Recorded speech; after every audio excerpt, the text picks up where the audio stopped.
Hi, this is Paul. I figured I'd do some commentary on this conversation with Jordan Peterson and John McWhorter. I thought it was an outstanding conversation. I've followed John McWhorter for quite a while, especially his conversations with Glenn Lowry, and so I was excited to have him talking to Jordan Peterson.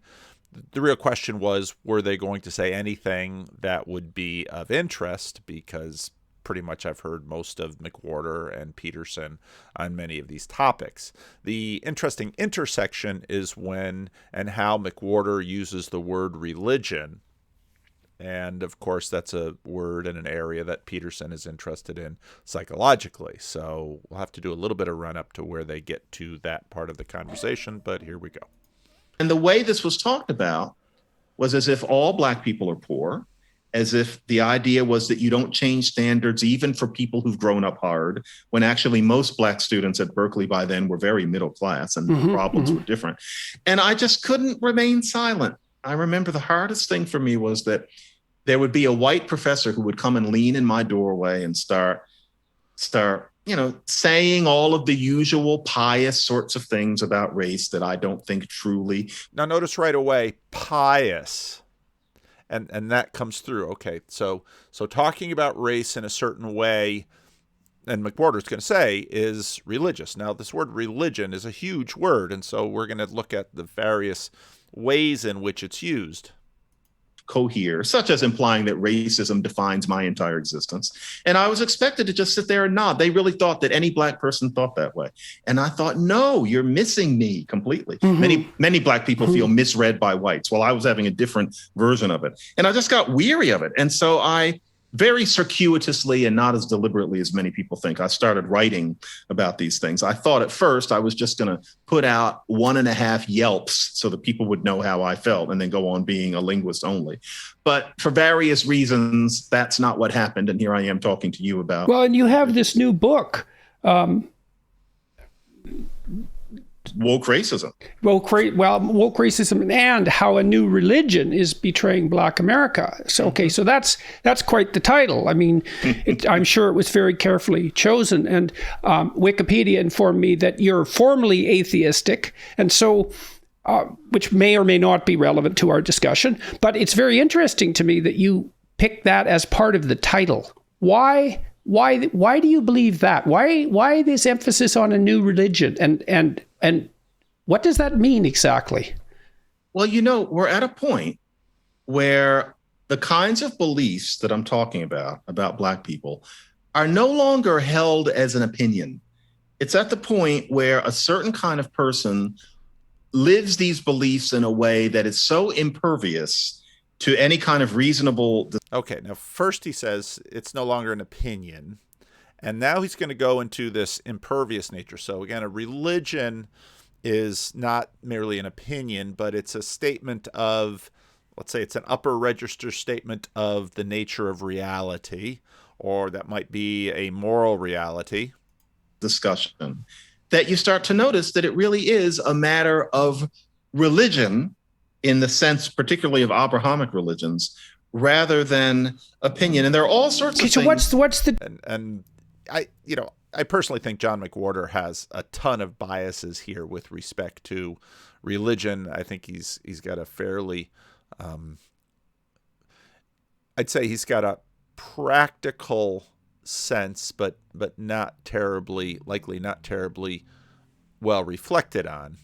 The difference between religious belief and mere opinion in your estimation?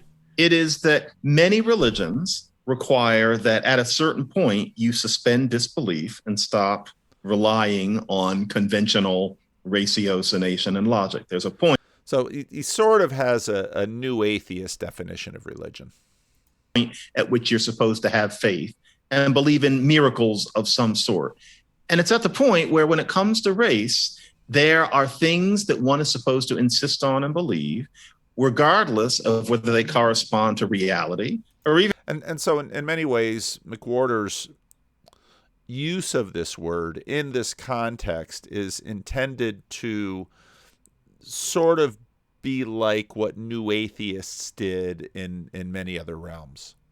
even any sense of justice. One in Christianity is supposed to be dedicated to showing that you have faith in Jesus. Within the religion that I'm talking about, the cardinal point is that you show that you know that racism exists, just that you know that it exists. Now, what you're going to do about it is irrelevant. Whether or not what you're showing actually is racism is irrelevant. The fact is that you knew you were supposed to be looking for it. And now I think in a lot of ways, this is sort of on the backdrop of his experience with Christians, that and fair enough here, because I can very much understand why he has these opinions, that Christians have this belief in Jesus, but the degree to which this belief in Jesus changes a lot about, let's see what John McWhorter might think of as real things. In other words, well, you might go to church on Sunday, you might have a few ideas about a few different kinds of people, but in terms of the rationality with which you pursue the world,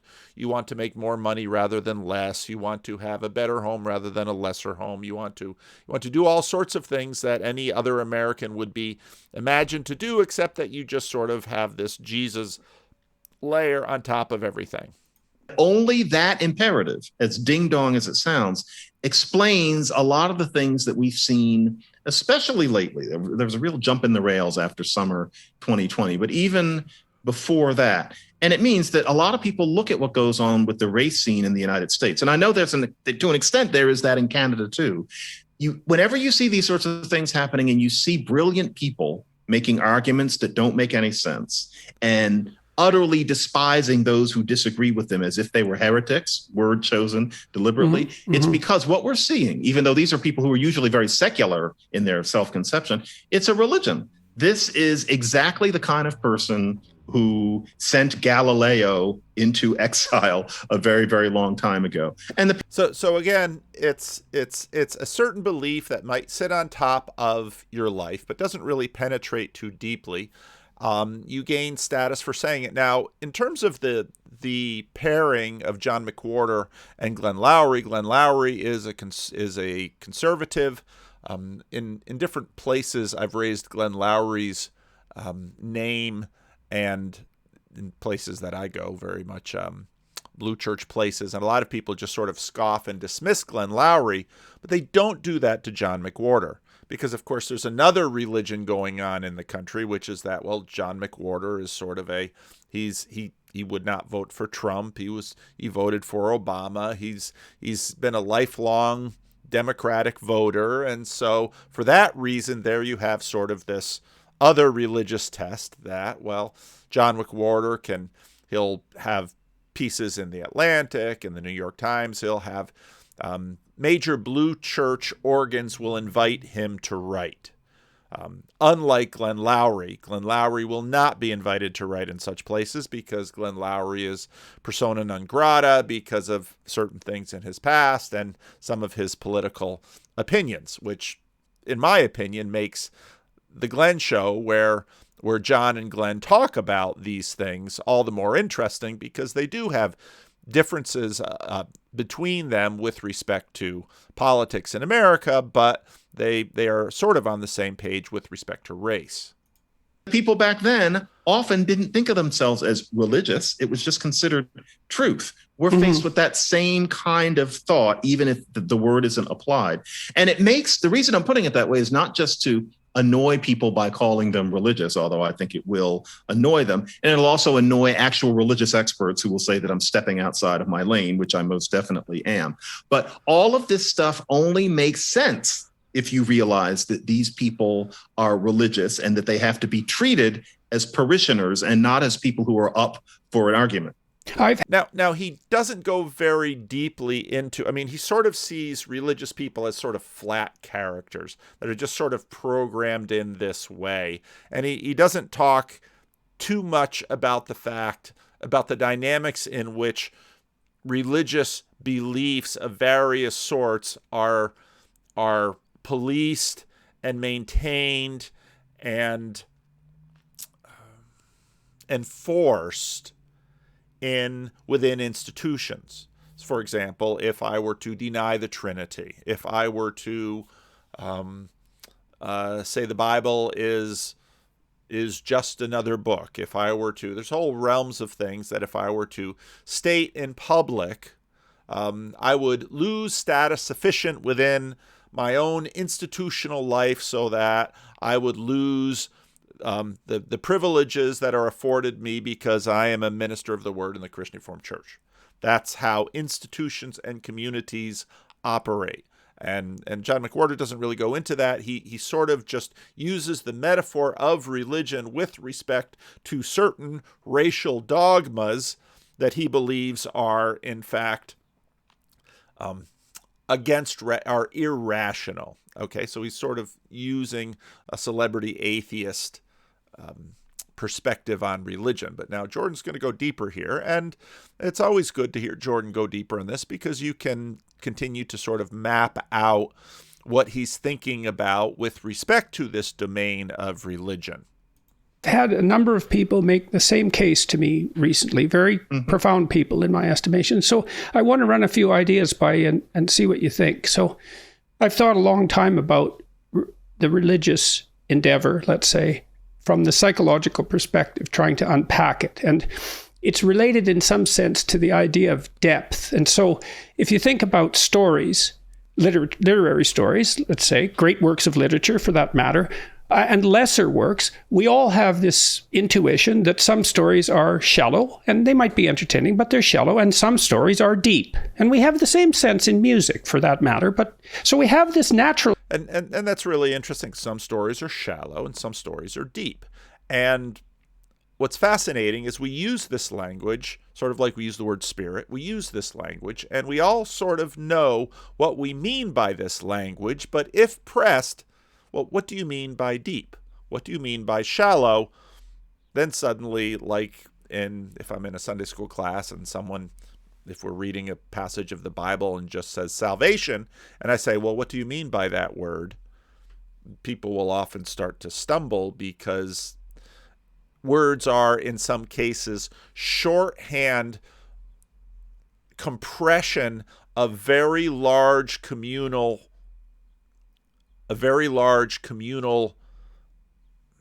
what are they compressions of? Ideas? See, I'm increasingly dissatisfied with that word idea. Very large communal commitments.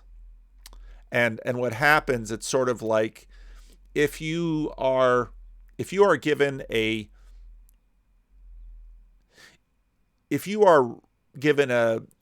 textbook, or you have to find out a whole bunch of physics problems, but you don't know the formulas, and let's say the formulas are complex, and it's like you can't reconstruct those formulas because you don't know it sufficiently all the way through. But if given the formula, you know how to act and you know how to calculate. That's sort of what communities do with these shorthand words, like a shallow story or a deep story. Sense of depth. And part of what that is related to is something like place in the axiomatic structure of propositional thinking. Okay, now axiomatic, it's helpful to remember that axiomatic, these are things that are assumed to be true. So they're placed in, so we imagine there's a structure of these that we work with, and these are the assumptions. So something is deep if a lot of other things you think depend on it, and it's shallow if you can dispense with that and it doesn't do much to your underlying cognitive architecture. And that's a rather complex metaphor too. I think it works. Something is deep in that, let's say the doctrine of the Trinity, if you dispense with it, other elements of Christian theology, let's say the divinity of Christ, other elements of Christian theology, Christian practice begin to crumble and no longer work as they did before. But if they're shallow, let's say something relatively indifferent, then you can lose that idea and not much else will change. This is actually something that we don't know very well. We don't know if we lose something, how significant it will be down the road, because often many of these things require successive generations for their implications to trickle through in a culture. So that seem reasonable so far? Very much, yes. Okay. And then I would say that there's a set of experiences that are universally human, more or less, that occur when our deeper beliefs are challenged, and that threatens the way that we construe the world and our ability to act in it. It threatens us with nihilism. It threatens us with chaos. It's no trivial matter. That happens often when heretofore separated cultures come into contact with one another. Definitely. So worlds can move when that occurs. Now, I didn't touch on the first half of this conversation, but it was really quite good. John McWhorter, as a linguist, knows a lot of anthropology, and so they could sort of compare notes on a bunch of things early in the conversation. And again, this I think was one of Peterson's better conversations in the second wave. Occurs. Mm-hmm. Okay, so and then I would say that the set of emotions that are associated with the movement of deep beliefs are what we describe when we describe religious experience. Mm-hmm. And this is part of the reason I've had a number of conversations with famous. Okay, and so emotions are tells of the depths of beliefs. Say it that way. Atheists and very smart people. I mean, Harris, for example, is an extraordinarily smart person, and mm-hmm. I'm familiar with Richard Dawkins' work and Daniel Dennett's work. These people are far from foolish, but they miss the point to me to some degree. Even scientifically speaking, because they treat religion as if it's a set of abstract propositions about the material structure of the world, and that's usually how the argument with religious people is framed, and they're often foolish enough to accept that initial framing. But there's a lot of phenomena that fall into the religious domain that have nothing to do with propositional truth. I mean, we already had a conversation about music, and music is often being used across many cultures for sacred purposes, and part of the reason for that is the emotional state that it's capable of invoking, which is something like awe at the deepest level, and also its ability to unite people in harmony, let's say, and in dance and all of that. And so there's no escaping the reality of the religious instinct. And here's the point I'm trying to... And I think that little section in there, nicely laid out. It was... make with all that to some degree. So imagine this. Think about this for a second. So there's this statement in the New Testament that we should render unto God what is God's and unto Caesar what is Caesar's. And you'd be hard pressed to find a single statement ever uttered by anyone that had a more remarkable effect on the development of political systems. Because in some non-trivial manner, the idea that state and church should be separated is justified by that statement. So it's a deadly statement, but I also think it might be true psychologically. Now, we could have a whole conversation on that. Peterson has been quite, he's not denying sort of the separation of the institutions, but he also understands. And I played the one video, I think it was when he was having the conversation with the two Catholic theologians from Word on Fire, when, wondering when he asked, when's the Catholic Church going to function at the center of the society? And again, I've been making the argument that the hole in the middle of American culture was in some ways evacuated by the secular transformation of establishment Protestantism. Of course, he's Canadian, and so the dynamics in Canada will be different, especially given the relationship with the United Kingdom with respect to Anglicanism. It's a very old and deep relationship. So, but now he's going to move psychologically. And that if we don't have an explicit territory marked out psychologically and socially for the sacred, and so that would be for the deepest things, then what happens is that things that should not be so deep start to take on exactly that aspect. And I'll finish this with one observation. I've been talking with someone I really... And he's been making... He's about to...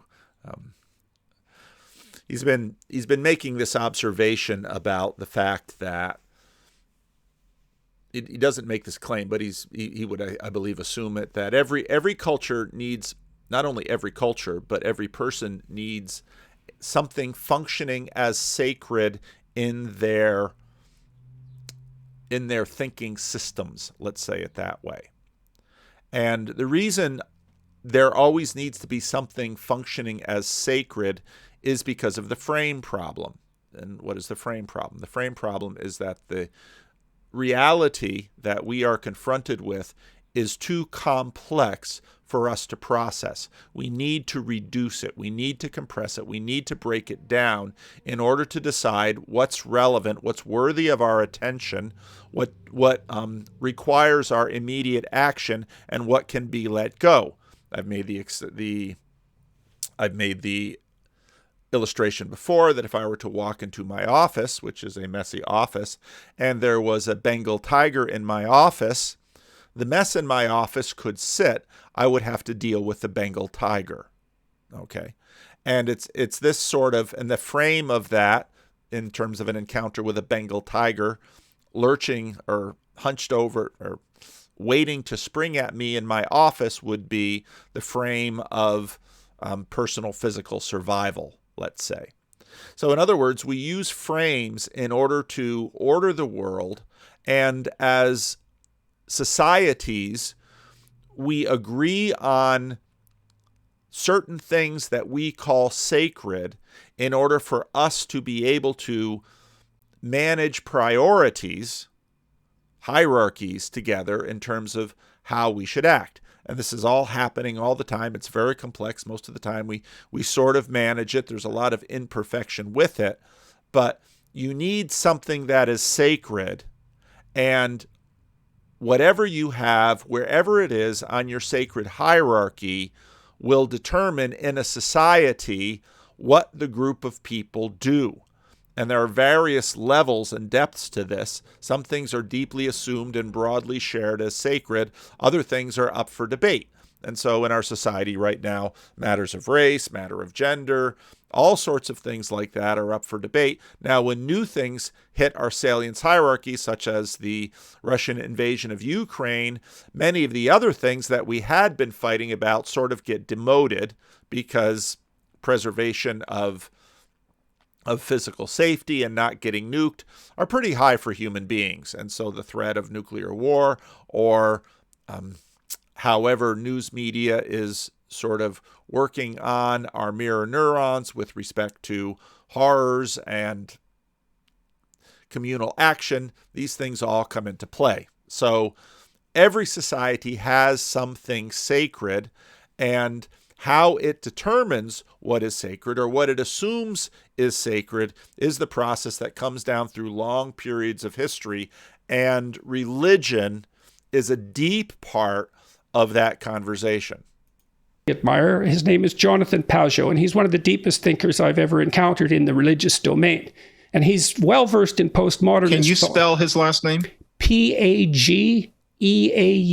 Got it. Okay. Yeah, French-Canadian Catholic, turned atheist, turned Russian Orthodox icon carver. That's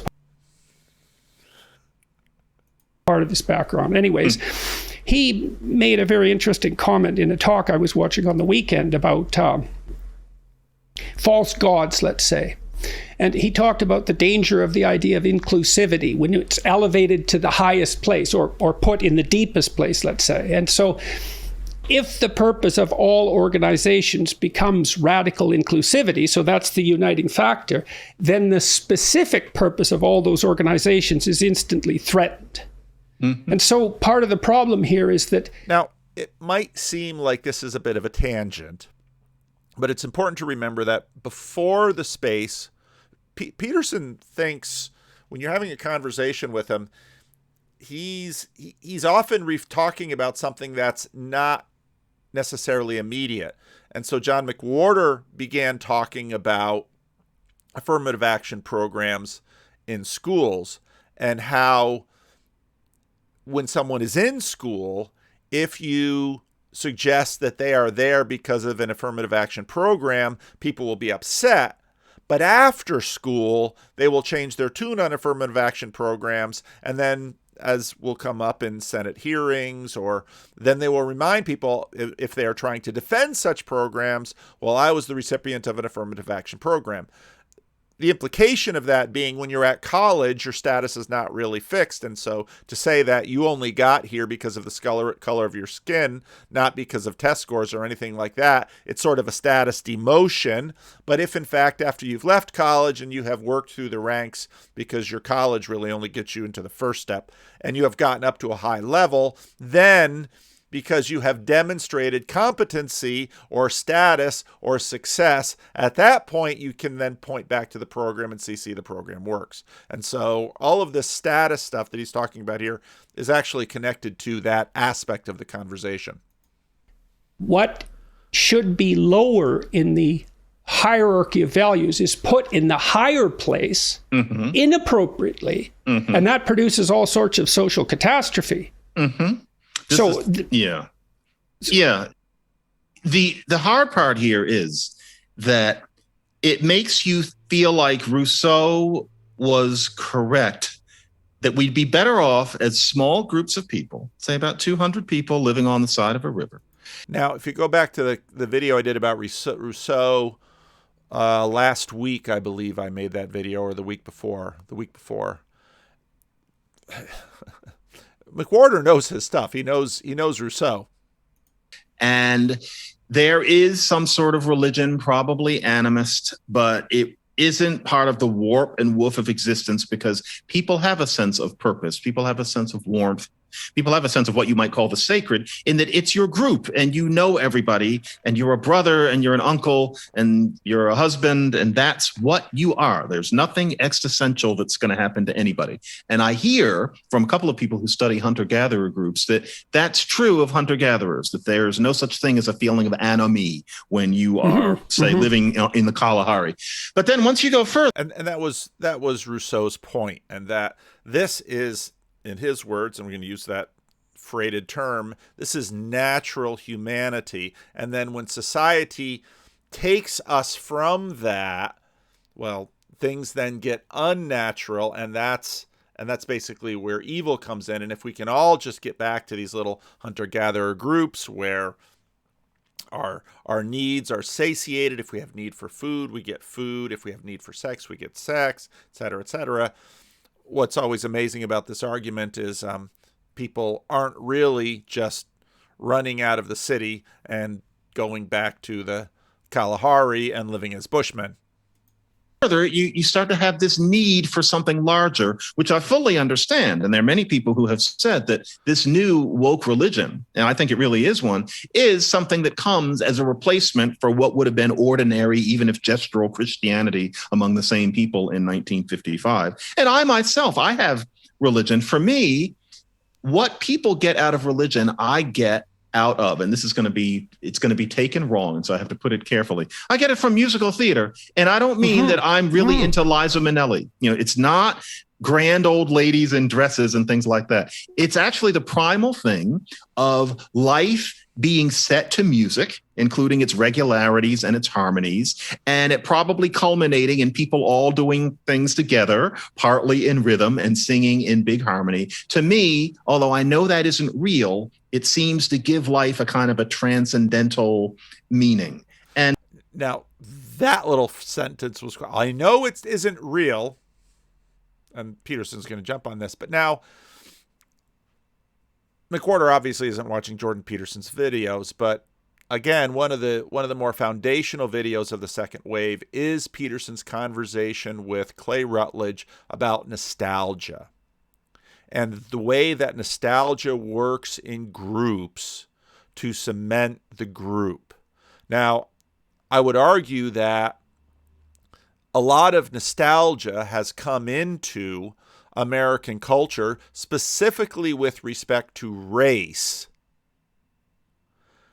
And I think because for within our culture, the sacred, and in fact, we put Dr. Martin Luther King Jr. in granite on the Capitol Mall, the sacred comes in rituals, songs, We Shall Overcome, the black and white footage from the civil rights movement, the Edmund Pettus Bridge. All of these things became for America an experience of union with the transcendental. Now, I want to pause this, and I want to bring in another interesting conversation, which was Bart Ehrman and Glenn Scrivener on Unbelievable, because even though I am going to talk to Glenn about his book once his book gets here, and I don't generally like doing a lot of book things. I won't go into the reasons for that. But for Glenn, I'll do it because I already know him. I already know the author, and I already know what the book is about. And so I think we'll have a good conversation about the book. But Bart Ehrman actually sort of piqued my interest in that video about something which might even bring me to buy a Bart Ehrman book. But I think the book probably that you've written that most engages with this sort of area is The Triumph of Christianity. It came out a few years ago now. I mean, do you want to just give it, in a nutshell, kind of sketch the argument you made for why it went from this tiny sect to the most successful religion in the history of the world? And then maybe we could talk about some of the actual influence that it's had culturally and morally over the centuries. Yeah, and I do address the issue, the kind of cultural influence a bit at the end of the book. But my book is really about what made Christianity successful, because there are all sorts of theories about that. People have been entranced with the question for a very long time, especially starting in the 19th century. And a lot of people have, I think, ideas that are simply not right. A very common idea, for example, is that Christians attracted people into their movement because of their kind of family values, kind of the social their social agenda of helping people and providing charity and things. And I think it's right that Christianity did invent a number of important areas of charity, but there's no evidence that led to any conversions. And so what I looked at was evidence for conversions, what it is that people talked about as being the thing that converted them, or that Christians talked about as the thing that converted others. And in every case, it may seem kind of weird for me as a historian to say this, because I am principally a historian, not a theologian, but what all the records say is that people were convinced by miracles. and that the Christian God was more powerful than the gods that they were worshiping. And the reason people worshiped gods then, and pretty much the same reason now, is because the gods are powerful and can provide things that we can't provide for ourselves. And so if you have one God who is superior to all the others, that makes a difference. But it's in conjunction with the fact that Christianity was the only religion insisting that it was the only right way. And so it was an exclusivistic religion in a world that did not have any exclusivistic religions. Now, basically, that's the argument of his book, the best that I've been able to figure out without actually purchasing or reading the book, because then I, of course, found a bunch of other YouTube videos and online written text reviews of his book. And he basically argues that people decided their gods based on miracles, and and Christianity, because it had this idea of exclusivity. So in other words, it takes this a little bit of this exclusive DNA from its Jewish roots and combines it with this. And Ehrman's idea is that over centuries, there's sort of an exponential accumulative buildup, and whoop, Christianity wins the day. Now, I'm going to play some of this video. Now, I really like this video. Tom Holland did Religion Exist in the Ancient World. I think it's maybe I should write Tom and say, Tom, please record this again, but use proper audio, because the content is so good and so helpful, but the audio is so terrible. So I'm going to try and boost it as best I can, and well, let's just get going with it. And if I was to say furthermore, what do you think we mean by a religion? I think probably most people would say, it's slightly kind of ambivalent, slightly contradictory, two contradictory things. But I think above all, they would say that a religion is something that exists in a kind of distinct way from the rest of society. So you can talk about church and state. Religion is something that, it has a GCSE, for instance. You go and you study religion in the GCSE. So this is sort of the starting point with McWhorter and Peterson. This is sort of the standard within secularity, the standard definition of what we mean by religion. If you read a book about India or about the ancient world or something, you'll have chapters on the religion of the Hindus, the religion of the Egyptians, the religion of the Greeks. And it's accepted that this is something that is separate from the rest of society. Against that, there is also, I think, a sense that a religion is about, it's what an individual believes. So you say, what is your religion? You might say you're a Christian, or a Jew, or a Muslim, or a Hindu, or whatever. It's something that defines you personally, that defines you individually. And now you'll notice part of the breakdown in language here is that McWhorter, in sort of his new atheist definition of religion, wants to see religion as sort of an individual thing. And Peterson, with his individualism, will also see that too. And that's obviously a fair way to talk. I am a Christian. Jacob is a Jew. Sam is a biblical Unitarian. Joey is an atheist, just some characters from the Bridges of Meaning Discord servers who come into my video. We can talk that way, and that's fine. But there's this other religious aspect, which is held in the culture, and it's all about the sacred. Now, don't forget Bart Ehrman, because we're going to bring him back in, but we got to let Tom Holland do a little bit more work first. There is a kind of lurking sense there of that this is about an individual's relationship with kind of aspect of the divine, an aspect of the supernatural, perhaps a personal God. And the problem with this is that when we use that English word, religion, and we back project it, and we talk about the religion of the Greeks, or we talk about the religion of the Romans, or we even talk about the religion of the Jews back in antiquity, there is a massive, massive risk of anachronism. And really, I want to talk tonight about what that risk is, and to demonstrate exactly how it was that our conception of religion today, yes, emerged from antiquity, but over the course of that evolution became something really radically quite different. Now, we're not going to go all the way there where he is going with that, because he's obviously making a historical point. But we're going to get back. Don't forget Bart Ehrman's Miracles.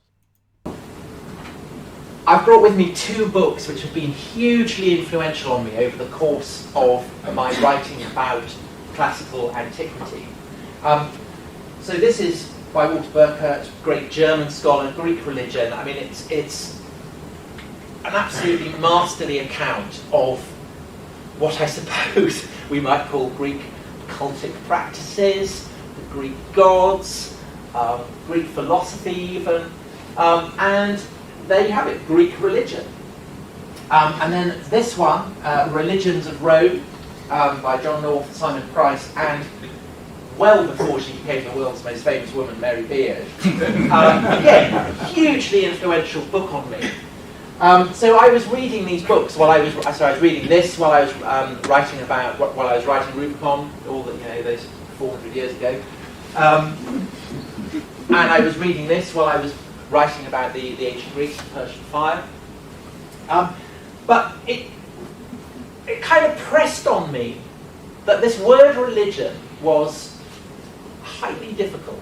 So, and I was kind of sufficiently alert to it that I think the whole way through both Rubicon and Persian fire, I never actually used the word religion. And what's interesting about this is that despite the title of both these books, I think when you read through them, again, they don't really talk about religion. So the headline is there, the title is there, but there's clearly a kind of nervousness on the part of scholars of using this word. And part of the reason for that is that we don't really have an analogous word in either Greek or in Latin. So the word that In other words, when we talk about religion, we talk about something that is part of our world, the way we use it. And again, I've made this point many times in my videos. Any of us traveling back, we'd see the temple, traveling back in time, we'd see the temples, we'd see the altars, we'd see they're talking about the gods. I mean, just read Plato. There's plenty of it in, they're down, Plato's Republic begins. They're down at the port city of, down at the wharf, and they're having a celebration to the gods. It's just simply part of it. And so we'd say, oh, that's very religious. But that's not at all the sense that we use it. Now, again, don't forget the miracles. Got to remember the miracles, because that's key here. So is often cited in Greek for being equivalent to our word religion is threskeia. When I was translating Herodotus, threskeia was pretty much on every page. But it was evident that Herodotus was not talking about anything that we would recognize today as religion. He's kind of talking about rituals, really. He's talking about the cultic practices, the sacrifices, the priesthoods that enable human beings to feel a sense of communion with the gods. And as the word... You can find a video that I made, basically how altars work. I made this before Jordan Peterson videos even, I think. It was fairly early on, me playing with YouTube. But altars are, in some ways, a technology by which... they'll just talk about egregores and spirits. Altars are a technology by which we interact with the gods. Now, I listened to Jonathan Peugeot's conversation with Jordan B. Cooper, which I heartily recommend. It was an outstanding video. I'm working on facilitating a conversation with John Vervaeke and Jordan B. Cooper about Luther and nominalism, because obviously it's a big topic there, but I really probably should wade through the conversation between Jordan B. Cooper and Jonathan Peugeot, because I think that for me was really helpful in terms of putting some things together and understanding some things. Okay, so evolves over the course of the centuries. The word varies. It can mean in the New Testament, for instance, it appears in the New Testament where it kind of seems to mean worship. And in the writings of Philo of Alexandria, the great Jewish scholar of the 1st century AD, he genuinely seems to use it as meaning sacrifices. So there's something there that is very... It's kind of what we might call religion, but it's not quite. So, well, what about Latin? Of course,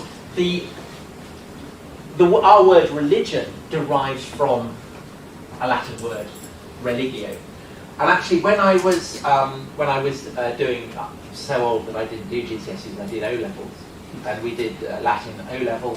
And one of the texts that we did was Lucretius's great poem, De Rerum Natura, which is much celebrated today as a kind of rationalist, atheistic poem, a kind of Richard Dawkins in a toga.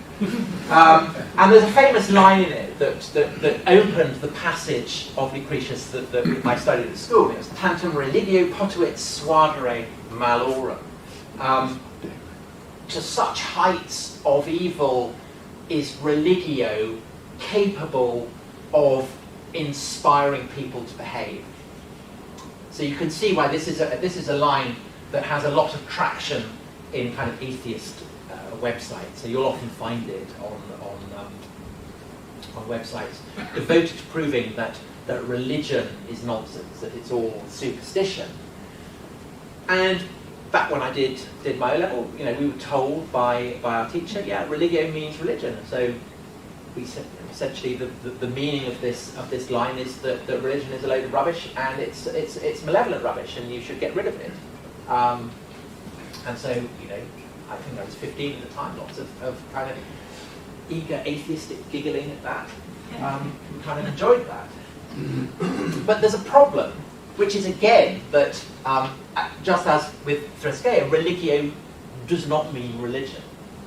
Again, religio has this idea of literally means a binding. So it's something that, the idea is it's something that binds you to a god, to a deity, to a supernatural agent.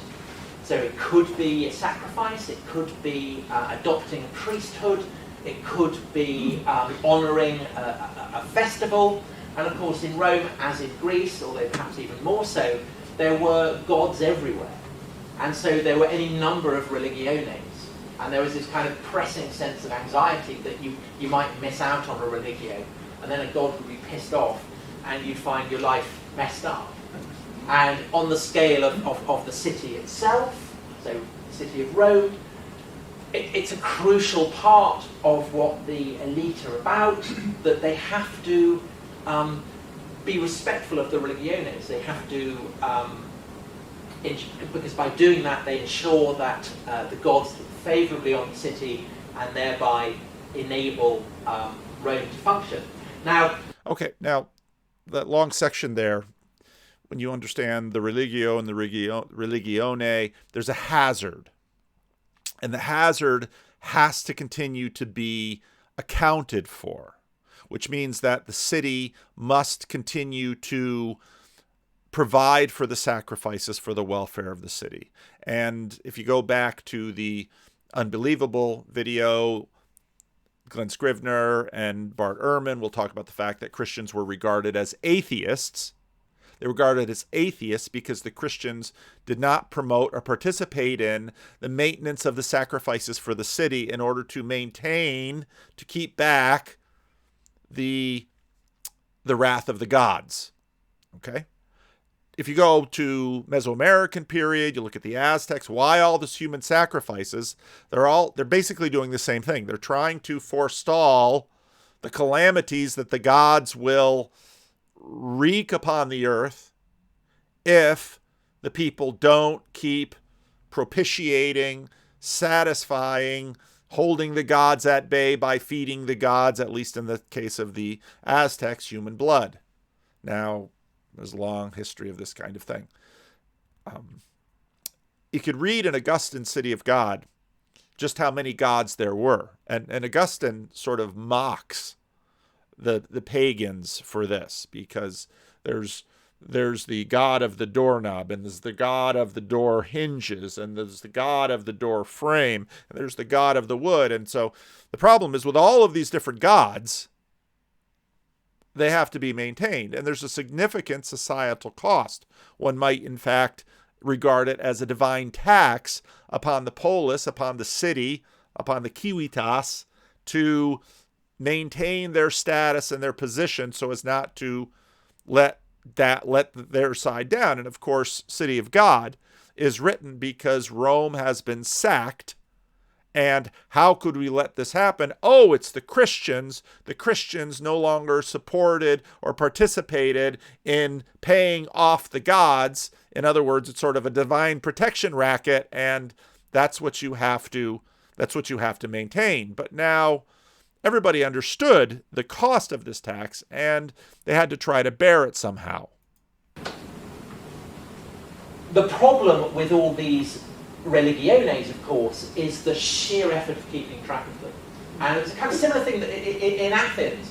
There was a guy who was sponsored by the demos, by the city, to work out, to go through all the records and to work out all the sacrifices that were necessary to keep the city ticking along on an even keel. And so this guy went off and he went through all the records and he totted it up. And he realised that actually, if they practiced all the sacrifices that tradition dictated that they should, the city would be absolutely bankrupt. So his findings were kind of buried. And you know that when Paul goes to Athens in the book of Acts, there's so many statues, and Paul is disturbed by this. And then he sees one to the unknown God, sort of a catch-all. It's like, we got all these statues. Now, in case we missed one, let's have, it's sort of like the tomb of the unknown soldier. Well, in case someone's remains weren't brought back, that then is your monument so that they are not forgotten. They just carried on with the sacrifices that they already had. And so there was a similar sense of anxiety in Rome as well. And this became all the more pressing in the 3rd century AD when Roman prosperity started to crumble. The city celebrated its 1000th birthday, and there were lots of kind of nervous thoughts. Well, we've lasted this long, but blimey, things are really going badly. We've got Persians invading in the east. We've got Goths and all kinds of hideous barbarians crossing the Rhine. We've got emperors who can't seem to stay on their throne for more than a week. Endless civil wars, endless assassinations. Clearly, the heavens are crossed. Clearly, we're messing up our religiones here. And so one of the trends across the 3rd century AD is that emperors start to think, well, we really ought to try and rationalize all these religiones. There are clearly far too many. If we only had one god that we had to establish a religio with, how much more convenient would that be? Now this is where, say, Bart Ehrman's take, you should add Tom Holland's take, because Bart Ehrman sort of makes the argument that, well, it's because they had this Jewish particularism, this Jewish exclusivism, that over time Christianity won, because it basically would blot out all the other gods. And fair enough, I think that's a good argument, and it probably stands to reason, but it doesn't hold to the idea, and it doesn't take into account the idea that, in fact, there were other motivations to go to one God to rule them all. It's so much more convenient. And so throughout the 3rd century, a succession of emperors audition various gods for the role. Okay, how do you audition a god for the role? Well, you try the god out. How do you try the god out? Well, think about Michaela Peterson. She has all these problems in her life. I made a video about this. And in terms of her conversion to Christianity, she had all these problems in her life. And one of her friends who is a Christian says, why don't you ask God to help? She never did that in her family. Well, how do I do that? Well, you pray. And so she, at some point, little Hail Mary to God. I probably shouldn't have said that, but that's where the phrase comes from in football. So it's Anne Lamott's 2 prayers. Thank you, thank you, thank you. Help me, help me, help me. So help me, help me, help me. And she discovered that within the course of a week, all of these things that were making her anxious sort of worked out.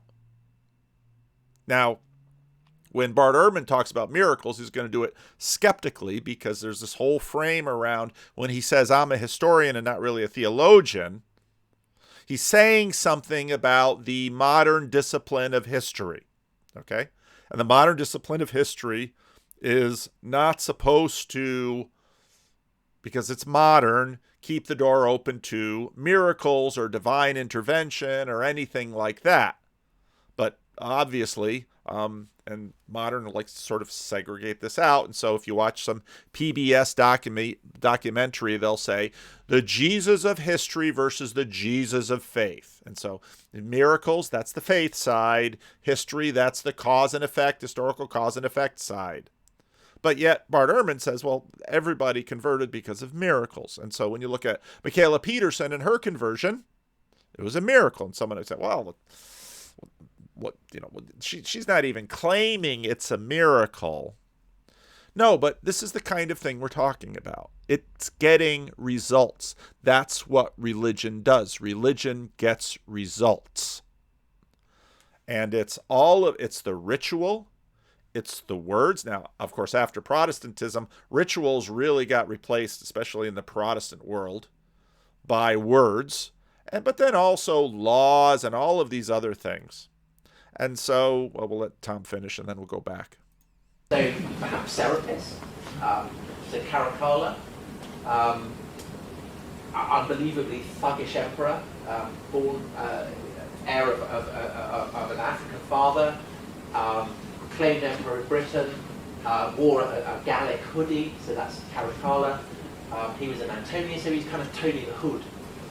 Really horrible emperor, and he goes to Alexandria and essentially he's establishing Serapis, the great god there, as the sole god. And when the Alexandrians get cross about this, he reacts in a perfectly relaxed and temperate way by slaughtering thousands of them. And I'm glad to say that a few months later, while invading Persia, he went off for a pee and got assassinated. So, clearly he got the wrong religion. And then there are others. So Constantine, a century after Caracalla, at the beginning of the 4th century, he auditions Apollo, he auditions Heracles, he auditions Sol Invictus, the unconquered sun. All of these might be the one god. And then, of course, he's fighting a civil war by the Milvian Bridge, crossing over into Rome. And before he fights the battle, he has a vision of a cross, or so it is said. And he's told that if he fights under this sign, then Christ will bless him and will bless the empire. And Constantine fights under the sign of the cross. He wins the battle of the Milvian Bridge. And so he decides that he's going to pin his fortunes to this new god, a god who, of course, had been an object of much suspicion in the 300 years since the emergence of Christianity. Now, Constantine doesn't really have a strong sense of what he's letting himself into. But by the end of the reign... Okay, so there's been a whole bunch of emperors, and they're all trying these, well, let's have one god that can manage all of the other gods. And so Constantine tries out Apollo, and Bart Ehrman will talk about that a little bit in the other video too. But then under this sign, conquer. And basically it's winning. You go with the god that wins for you. And this continues to be, for most Americans, the way they sort of work. If I tried this church and it wasn't winning for me, I'll go to that church. Or if I was a Christian and it didn't seem to be winning for me, I'll go to another religion, or I'll go to atheism so I can get rid of all the costs of being a Christian, like losing my Sunday morning or giving donations to the church or all these other things. Okay, so Bart Ehrman says miracles, which is exactly right in the ancient world, but in our world, it's very similar to Michaela. It's winning. When you pray to God, things go better. And if you talk to Christian people, this is exactly what Christian people will tell you. That well, our God wins. Our God reigns. It's the same thing. And people who find that their God is a negative rather than a positive sometimes will then say, no longer worth the cost. I'm going to go look for another God. But now we're not really doing it in that way. But yet I'd say the dynamics remain. Now, I think when it comes to the religion, again, John McWhorter's view of it is fairly shallow, but that's basically it. People are looking to this particular language, and now instead of having an idealization of gods in the sky, we're sort of imagining cultural processes and all of this process stuff. And you know, this, we can sort of have word slide puzzles with this. I didn't even know that this grooming has become sort of a Republican buzzword, but I thought that Neil Shenvi's tweet was clever today. Critical grooming theory. When some people hear groomer, they immediately apply a Western individualist lens, but they fail to realize that grooming is a systemic cultural problem deeply embedded in our ways of knowing. And of course, this has become for us sort of the spiritual realm. When I, as a critical grooming theorists, say that all progressives are groomers, I'm not saying that they personally support grooming as defined by the dictionary. I'm saying that they benefit politically from systems of advantage that harm children. When a progressive is offended that they're called a groomer. It is a symbol, it is a symptom of groomer fragility. He needs to sit with his discomfort and do the work to understand the limited experience of children and detrans folks who are harmed by systemic grooming. A lot of progressives think there is a category of non-groomer, but one is either groomer or anti-groomer. Being not groomer is just a way of perpetuating systemic grooming. Grooming is one of the many interlocking systems of oppression. One cannot be anti-groomer if one is a communist. One cannot be anti-groomer if one is a feminist. To be anti-groomer is to be recognizing the intersection of your communist, feminist, progressive privilege. Superficial change is insufficient. Critical grooming, on and on and on it goes. So basically you see that instead of having these gods above, we have these systems beneath. But yet, as Peterson is working with respect to religion and the sacred, these systems beneath will still function. Now, for Americans, the big miracle was the civil rights movement. And it was a big miracle within, an institution, Jim Crow, that had lasted, they had Reconstruction, so almost a century, was basically dethroned within a generation by whole groups of liturgy. And by sacred words, we shall overcome, by sacred songs, by sacred ritual of going through the streets with signs. There used to be this statue just off I-80 by Berkeley. It was in many ways, this is in a sense something comparable to the statue of Zeus, okay, or Athena. Here you have people who are enacting the sacred ritual. And so when George Floyd was killed, they enacted the sacred ritual. And the sacred ritual is supposed to achieve the things that the religion is designed to achieve.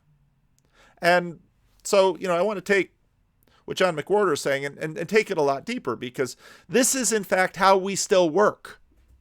And when John McWhorter says it is a religion, it absolutely is a religion. And they took it down now, apparently. I forget why. It's too costly for them. But this was right by, this was in a sense like putting crosses by the main roads. This was right by I-80 when you're driving into San Francisco. Here it is. These are the sacred things we do in order to secure the city and the kingdom and to secure its blessings. But now we're not doing it to gods up there. We're doing it to impact people, to create systems. And so all of this will sort of well up. And to me, that feels like church. Okay, so that's all extremely interesting. But one of the things that's most interesting to me about what you just said is that you also felt compelled to interject that it isn't real. Now, obviously, musical theater is not. Okay, let's talk about that for a sec, because I've got in trouble with this sort of thing when I've been interrogated, let's say, about my beliefs. Poor Jordan's been in trouble for so many things. Many times in the past. So when you say something like that, it begs the question, what do you mean by real? Mm-hmm. Right? It's not real. It's like, well, wait a second. And this is something I talked about with Sam Harris. So here's a weird thing. Are Dostoevsky's novels, despite the fact that they're fictional, more real than a purely objective account of someone's day, or less real? Because they're definitely not, they never happened. Mm-hmm.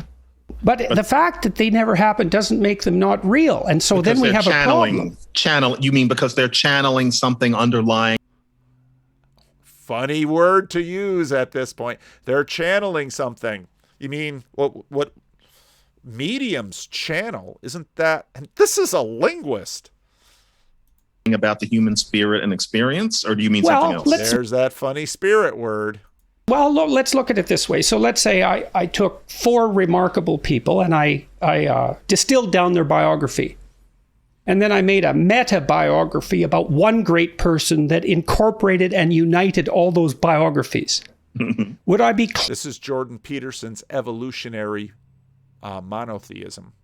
Closer to the reality of greatness? Obviously, we have to decide what reality is. Well, that's the thing. Well, obviously, but Right. the thing is, it's so interesting what you said, because on the one hand, you're deeply gripped by this artistic and theatrical representation, and you're unapologetic about that. And you also think of it as something, at least personally, that's deep and profound and meaningful enough to describe it in at least. What you're seeing here is an exorcism in progress. This is how Jordan Peterson exorcises spirits. These quasi-religious terms. Exactly. And then the critical mind comes up and says, yeah, but that's not real. And I think, well, that's like the guy in the movie tapping the kid on the shoulder who's watching Pinocchio and saying, well, these are just drawings and none of this is real. It's like, well, that's not so obvious that none of it is real, because to some degree it depends on what you mean by real. And why are you so sure that the child being gripped by that isn't more aware of reality than your rationality? As in, it might be part of reality to experience and consider, and even on a certain level believe in, these idealizations, these refractions of what actually happens in real life. That it's not just, it's because these things accomplish for us the miracles we're looking for. Say, well, what's a miracle? Well, it's outside of your reality. Well, that's exactly what they're working on right here. That is something that deserves a place within our cognition as we go through life as people. Something is gripping you, obviously, because you love music, and you related this story. Look at, something is gripping you. Just pause, and well, that's just a colloquialism. That's just a metaphor. Something is gripping you. That's the language you choose. And so on the stage is being portrayed various modes of being in some compelling way, and music accompanies that to fill in the context in some sense that's lacking in the fictional. Yes, exactly. Yes. And so I'm not so sure that it seems to me that there's more reality in literature in a very profound sense than there is in the fractionated view of much of the scientific enterprise. And for a bunch of reasons. I mean, it isn't obvious to me at all that science can truly guide our actions, because we have to make value judgments. But when you watch a great theatrical performance, a gripping theatrical performance, you're being informed as to how to perceive an act, which is a vital thing to be informed about. And you're doing it collectively. You're doing it to music. And I've watched many rational cognitive psychologists, especially, kind of dismiss the whole creative entertainment enterprise, which also gripped you with regard to the 30s, as sort of cognitive epiphenomenon. It's an accident, right? Yes, and that's not right. That's not only wrong, that's really deeply backwards. It's way, way more important than we think it is, and it's more real than... How else could it unite us if it isn't real? Well, then it's what do you mean by real, Yeah, and I would extend it to the rock concert, which I think probably more people could relate to. And I'd stand... Exorcism in progress. And outside of that, because the music form doesn't grab me as much, but it's clear that people are feeling the same thing that I'm talking about. And it seems to be almost a human universal, to the point that, to the extent that there are human groups where music plays very little role, and I hear that there's some, and they don't have anything that you would call theater. It's just some. It's not the human norm. Most human beings have something along these lines. I bet they have stories. Bigger groups. They have stories. And once you have enough people, you have something that we would call performance. Even if in smaller groups, everybody participates in the performance, but that's even more the same thing that we're talking about. The idea that you're a passive audience is something that happens particularly in the West rather late in the game, that you sit and clap. Usually people are more involved. Everybody is, but that is even more of what you're talking about. Yeah, I would say that those things are real. And in a sense, and I'm not just trying to yank it back to woke racism to push the book, but I'm really thinking about this. My book is about people. It's actually, I'm known for saying things Black people don't like. A lot of Black people aren't going to like woke racism, but woke racism is going to be hated by a lot of white people too. The woke person I'm really thinking about in that book is a white guy.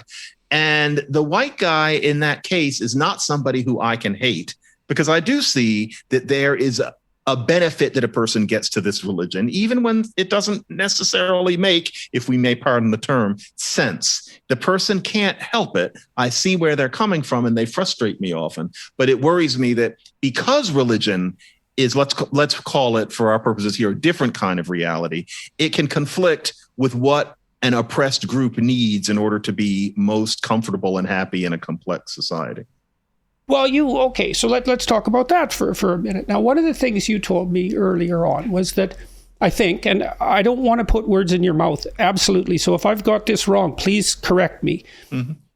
It seemed to me that you were implying, if not outright stating, that the collectivist ethos of much of that discourse was interfering with your self-regard as an individual, but even more importantly, your ability to manifest yourself, appear as, and be treated as an individual. And so we're looking here, at least to some degree, for what might constitute a reasonable uniting principle. And one of the reasons that I've been opposing the collectivist thought that's characteristic of the insistence that group identity is the primary phenomenon, say socially and morally, more importantly, is that it's the wrong uniting principle. The right uniting principle is the divinity of the individual, to speak in religious terms. And we can strip that of its religious significance and say, well, part of it is that the proper level of analysis for political discourse is predicated on the sanctity of the individual. And so we need to get serious as a culture about whether or not we actually believe this and what the relationship between that belief and reality actually is. So that's hard, because as you know, you're far ahead of this, far ahead of me on this. It's hard to be an individual. It's not natural. It's not, I don't think it's what we're hardwired for. It's a rather new concept. And many people spontaneously will say they want to be an individual. I think to an extent, though, that's fashion. And to most people, group identity is what gives them a sense of purpose. And that's the way human beings have always been. And it's hard to really make a person realize being an individual means that it's really just you. For example, many very smart Black people, I think, are under the impression that being an individual means that you have the bravery to stick your fist up and battle racist attitudes. But the problem is that is now a group activity. That's their religious. Well, let's just put it. Oh, it's got to be up here. That's their religious liturgy. Thing that lots and lots of other people are doing. It only may seem a little bit unusual to a very naive white person looking on or subject to it. And so the question is, how do you really feel about these things? If you want to battle racism, how would you like to do it, as opposed to adopting certain mantras and battle cries? But mantras and battle cries are what we human beings do. We do it together. That's hard. And that's our religion. That's a tough thing, because individualism might not be the way that humanity needs to go. I personally would prefer it. That's my sense. And that's your sense, I think. But I think a very coherent case could be made that that particular conception of marching to the beat of your own drummer is an eccentricity that certain solitary-minded people came to cherish amidst industrialization over a certain 200 or 300 years. I don't know if I could refute that. So I think that's an extremely astute objection, let's say, especially the observation that and you touched on this earlier, that requirement for group identification is deeply embedded in the substructure of human consciousness. So let's say, well, we want to have friends, we want to have a family, we want to have a town or something like that, a community of 200, right, embedded in a town. I think the question isn't, or the issue isn't so much the fact that the idea that the individual is the uniting principle should supplant that. It's that should be organized underneath that in some, because it isn't an issue of the absence of the necessity for group identity, because without that we couldn't do anything together. And wouldn't that be a catastrophe? In fact, religion creates the group identity. And this is, and what did I write now? I've been discussing this idea with Cale Zeldin bit by bit, and maybe at some point, if he does more research on it and knows more than I am, we'll have a conversation about it. George Marsden's work on the evolution of the American university system, The Soul of the American University Revisited Post-Secular, as a brief note about the development of the liberal arts and especially English departments as replacement for what sectarian doctrinal studies had been in previous decades, especially in America. If you look at the history of the establishment of American universities, in the colonial period and in the early period of the country, they were almost all established by sectarian Protestant denominations. The colleges, the day schools and colleges I went to were exactly that.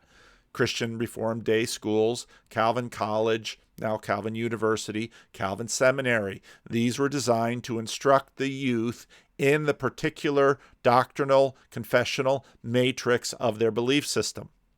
George Marsden, in his book, walks through the process of development by which these became no longer sectarians. Well, theology was sort of the queen of the sciences. Okay. Queen wasn't incidental. It was the Arenic container, as our friend Mark Lefebvre would say. There you go, Mark. You get a shout out. Navigating Patterns. That's a YouTube channel. What happens when theology is no longer the center of Harvard, Yale, Princeton, Amherst, Brown? All these Ivy League colleges were religious schools for specific Protestant groups. And they had to transition, and Marsden walks through a lot of that transition. What replaced the religion? It was the humanities. Now, I was struck when a couple of years ago, reading how many biographies of C.S. Lewis have I read? Reading a biography of C.S. Lewis and the founding of the English department. Now, this is after the First World War. Now, that timing is key. Founding the English department after the First World War, because of course Lewis fought in the First World War, was wounded, had a wound that basically kept him out of the war enough to survive the war, goes back into his education, then becomes an Oxford Don, teaching English. And it was like, that's a new discipline. It's like, and I read that and I thought, how would English be a new discipline after the First World War? Shakespeare, Chaucer, all this English stuff. No. What's it replacing? We have philosophy, history, English, all of these humanities replacing theology, basically. Now, the humanities have been on hard times lately, and universities are dropping humanities programs right and left. They no longer can support them because students aren't studying them anymore. Saying, well, people aren't religious. Well, churches are actually doing better than humanities departments. At least churches are self-funding in America. But humanities have sort of been gobbled up by studies from particular aspectual groups of humans. Particular aspectual groups. Women's studies, queer studies, black studies, Latino studies. You don't have white men studies. White men studies, I suppose, is supposedly regular old humanities, classics, English, history, those kinds of things. I'm not talking about the soft sciences. They're a different story. But the humanities in terms of the letters, the arts and letters. And what's happening with all of these? Well, not doing very well. And in fact, men are giving up on college. And so this has replaced the theology in the university. And linguistics is a science, Peterson. They're both, I suppose, soft sciences, linguistics and psychology. Catastrophe. Right, yeah. Right. Yeah. And so that has to be recognized. And I do think to give the woke types, and even if it's a religious manifestation there do, if that does produce a sense of cohesive group identity, then you can understand the longing for that in a fractionated community that in some senses got too psychologically large. So that Now, part of what happens is that it was the theology, especially in colonial America, all these dissenters come over from England. It was the theology that gave the community its identity. And we still see this. I'm a Dutch Calvinist minister in the Christian Reformed Church. It's the confessionality that, in a sense, gives me identity within the larger whole. What replaced the theology? It was these other group identities. Now, and then when you get back to the frame problem, this is something that I realized after I talked to James Lindsley a couple of years ago and listened to some of his conversations with Benjamin Boyce back there. It's the frame is the thing you will not deconstruct. So it might be the oppression of being a black woman or the oppression of being a black man. That then becomes your frame through which you see the entire world. And then that gives you your identity, that gives the course its discipline. And now basically these two are deconstructing that and saying, is that really the level of analysis? Is that really the frame through which you can see the world? that has to be contended with. But exactly. I do really see, because I viewed the culture wars in the university, I really believe they're battling out something extraordinarily deep. This isn't a surface issue. Part of the debate, and this emerged out of France, the French intellectual tradition fundamentally, as far as I'm concerned, is the question of what level of conception should be primary. And the assault on the patriarchy and on, there's more to it than that, is part of an assault on the idea of individuality and the truth that individuals hold in their language. It's an assault on all of that. It's deep criticism. And I think it's incredibly dangerous, but I understand why it arose. And so definitely. And I was curious about you, because you said at the beginning that even though your mother had taught you, in some sense, these woke precepts, there was something in you that rebelled against it. Yeah, it's what was that? Now, what's interesting here is because, of course, John McWhorter, and he goes through this earlier in the video, as a boy was indoctrinated into the religion of what John McWhorter will call second wave anti-racism. This was his religion. This gave him identity. This was taught to him about this is how we as a community maintain the city. And if we lose this religious system, we lose the civilization that we are longing to achieve.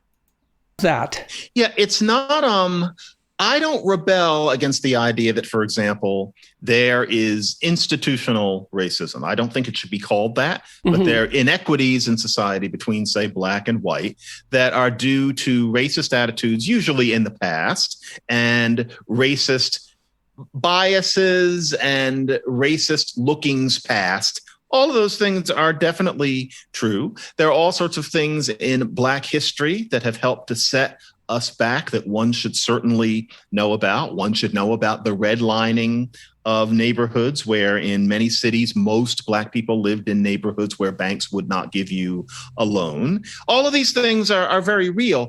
I never felt like I rebelled against that. What I rebelled against was the idea that you base your whole sense of identity upon those things, such that you live a life that's abbreviated because you're exaggerating how bad it still is, and you're distorting what's necessary to create dignified lives for Black people. And my feeling's always been, you probably have about 80 years. You know, you're lucky if you've got 80 years. And if you spend your whole life maintaining, in my time period, the same battle poses in the 80s and 90s that people needed in the 50s and 60s, after a while, you've spent your life play acting, and then you die and the world goes on. What I rejected was your religion is ineffective in order to achieve that which now there's all these nestings here, that which you wish to achieve. Exaggeration. And so, for example, I remember if there was one moment where I realized there was something wrong with me, it was in the wake of the Rodney King trial in 1991. And a lot of Black people I liked very much were united in saying, what happened to Rodney King shows that a Black man can't get justice in this country. And I remember thinking, no, No, that statement would have made sense in about 1965 and in many American cities, 1975. And there were islands of it even in 1991. But the idea that as a 20-something Black person, you were living in a country where you just couldn't get justice, it struck me as beyond rhetoric, especially given the general attitude they had towards what being Black meant then, as we were standing around at Stanford University, a campus where all of us had been evaluated according to adjusted standards out of the idea that we were really wanted on that campus, et cetera, that we were supposed to still be speaking that language that the Black Panthers had spoken. It struck me as a pose. And there was a part of me that was deeply disturbed by the artificiality of it, and that you were actually expected to live it. Why the okay, so you use very specific. Again, a pose. It was a pose. It was a ritual. It was something in order to enact something. And so what you find, and we've sort of seen this with George Floyd. George Floyd was, okay, defund the police. Well, we just had this shooting in Sacramento. Nobody is talking about defunding the police. A little sensitive about the history of the relationship between the Black community and the police in Sacramento. They're sensitive about that. And, you watch the Sacramento Bee sort of, gently work around it. But the question is, will this ritual achieve for us what it did in the 50s and 60s? And what John McWhorter is basically saying, no. Big words. Oppose. Artificial. As opposed to what? Like, on what base? Like, you're comparing it to something. Sure. And it sounds like you're comparing it. And you don't just regard it as an exaggeration. Your criticism has gone farther than that in the past. I mean, you've also directly stated that conceptualization of the problem in this form is actually interfering with the solutions that we still need to generate. So it's not just the old religion isn't working. An exaggeration. It's a problem in and of itself, and that's a deeper criticism. So what's the artificiality as far as you're concerned, and compared to what? What you're trying to live, apparently, but what is that exactly? The question is, how much of an obstacle is racism after formal segregation has been battled, after racial attitudes changed profoundly in the 1970s? And I'm just old enough to have watched that happen. It gets to the point where, okay, racism does exist, both social and institutional, but how much of an obstacle is it to doing pragmatic things that will make poor Black people less poor and all Black people happier? So quick example would be that these days you can look at the fact that Black kids tend not to do as well on standardized tests as other kids. It's there. Now, you can look at that and you can say, well, if Black kids don't do as well on the test, that's because of racism. And so we need to eliminate the test because the test is racist. Now, in what way is the test racist? 40 years ago, maybe those tests asked you what wine goes with chicken. That hasn't been true for generations now. So it's not about asking people things that they have no reason to know. How is it racist? And there are people today who even will imply that Black thought is somehow incompatible with tests like that, which is very close to saying that Black people are incapable of disembodied abstract thought. And many whites will chime in. It's probably identical with that claim. Yeah, it's very unfortunate, especially given that the people who are saying it know very well the history of that being said about Black people.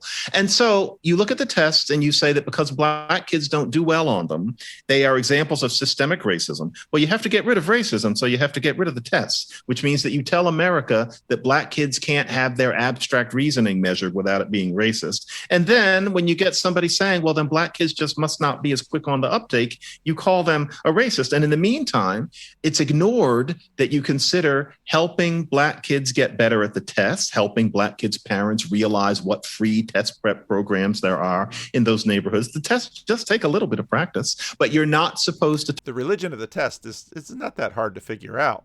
Talk about it because the tests, quote unquote, are racist. It's an abuse of language. And it's abuse of the very conception of what racism is. That's not what my mother raised me in. That's not your grandmother's racism. That's something that comes from. He knows his religion and he can spot a counterfeit.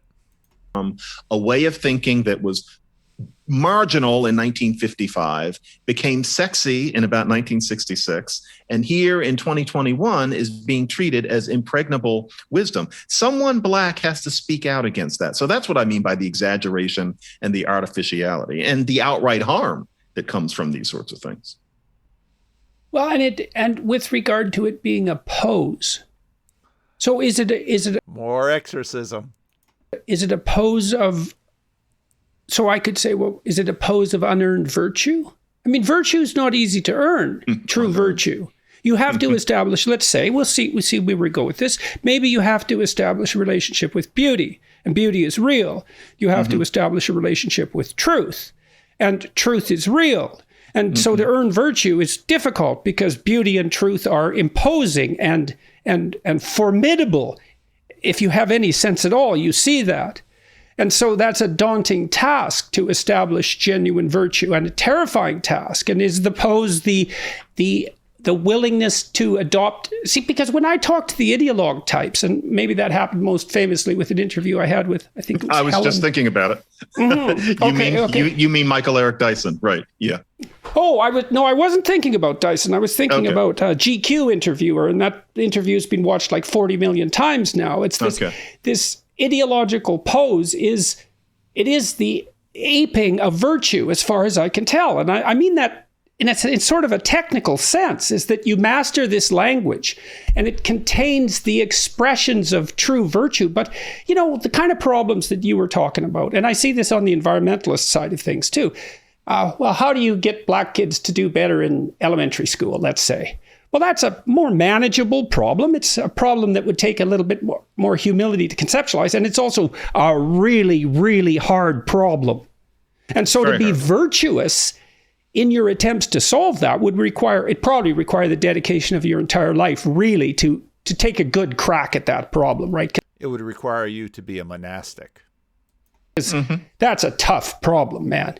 And so maybe you don't want to do that because and then you're enticed by your educators into this alternative possibility where all you really have to do is master a set of propositions and you're on the winning side. And that also gives you some convenient enemies, and maybe it fulfills to some degree the religious instinct. And it appalls me to see the universities complicit in this, and that they've come to see that. And I think part of that falseness and artificiality that you described, I think the fact that exists is part of the overbearing insistence that the veil not be lifted and that no one question this, because what is underneath it is so damn ugly. Yeah, Jordan. All right, I gotta go, but leave a comment. Let me know what you think. So now, of course, no one is fully exorcised in just one sitting, but this is how he does it. This is why the cognitive grammar is changing and why Jordan's doing it. Now, of course, he and John have a fair amount in common in terms of what they see going on, but this is the process. So let me know what you think. Leave a comment.